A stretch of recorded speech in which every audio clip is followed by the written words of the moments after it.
If you don't know these finance tools in real estate, you're gonna get crushed in the market when it comes to financing. One of the biggest things that's allowed us to be able to go in and take advantage of lending in this compromised market where interest rates have went back up exponentially so fast over the last couple of years. And one of the things that's allowed us to go in and leverage these assets safely for investors and for stabilized values is because we know what's available to us with lending.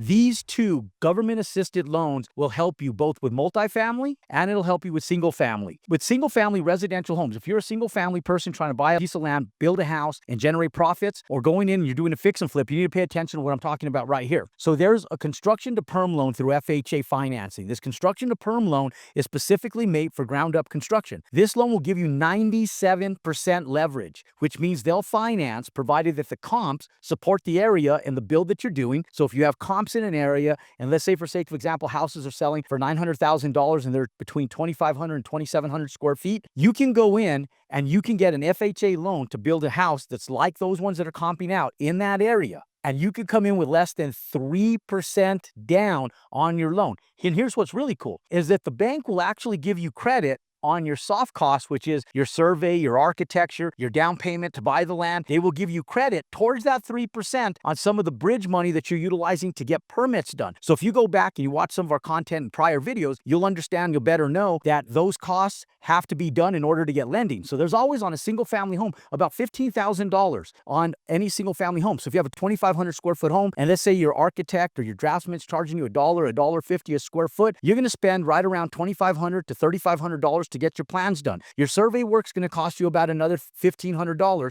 and then your civil engineer do your grading and drainage plan with all this dirt on your lot to get that product to drain is going to cost you about another $3,000. Now, one of the things that you have to do is get that process done in order to get permits. Once you can get permits, they're going to take that set of plans and they're going to appraise it. When you get that appraisal, based on the appraised value and the comps in that area, you're going to get 97% of the finished value of that home in lending. This FHA lending is a one-time close. So if you're going to build and hold like the burst strategy where you buy, you build, and then you stabilize, you rent, and you repeat the process because you're looking for long-term passive income in the single family game, you can utilize it for that. If you're a short-term rental person, if you want to go in and take advantage of doing like Airbnb and short-term rentals, you can do that as well. And if you're somebody that just wants to come in, take advantage of reducing your overall liability, these FHA loans do require a 1-year hold in order to be able to facilitate and get approval on them. Now, with lending, you have to have the intent to live there.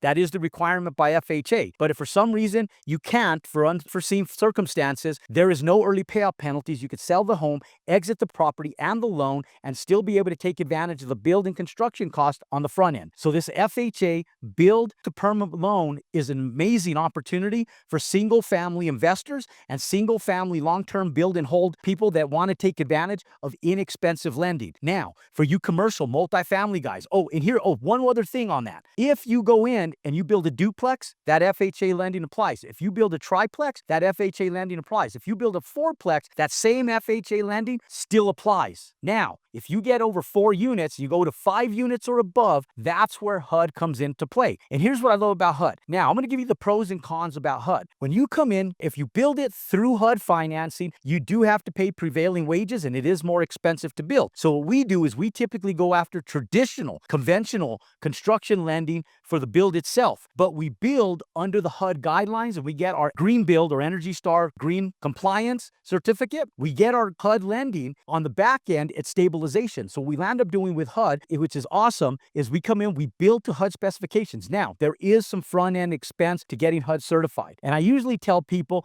that it's expensive to do if you're not going to hold your asset. If you're going to hold your asset, HUD is advantageous. But if you don't, then don't build through HUD because it's going to be a waste of money. It is an assumable loan, but just like FHA, it's assumable after 12 months. And so if you don't have the intent to hold those apartments for longer than 12 months upon stabilization, then don't utilize HUD. But if your intent is to build, hold, cost segregate, and take advantage of the long-term passive income that apartments and multifamily bring, then HUD is a great resource because you could go in and get a HUD stabilized loan and you could do a buy down on your interest rate on the front end and you can stabilize that asset. It's sub 5% interest rates and your debt service goes down. Now, one thing to know about HUD is they still underwrite it based on current debt ratios. So if you're going in and you're trying to underwrite it at a sub 5% cap rate, you may not be able to sell it at a sub 5% cap rate because the loan itself still has to be underwritten with a debt ratio of the current market, which is 6 to 6.5% today in May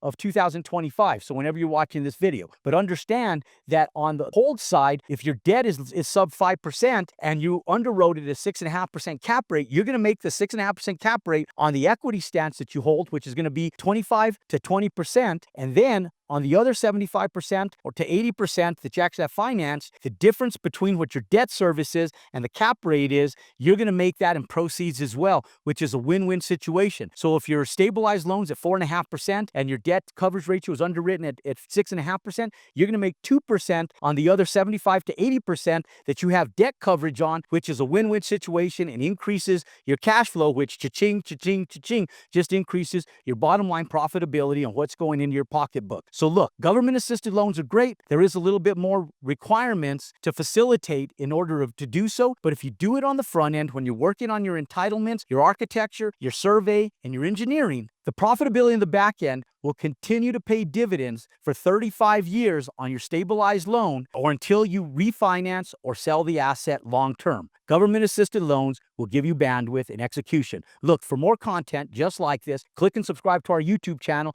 and I'll give you the tricks, the hacks, and the ways that we're facilitating single-family and multifamily builds in every single market, whether it's a good market, a bad market, or any market. Click subscribe, comment down below what you'd like to see on the next video. Can't wait to see you next time. Have a great day, and God bless.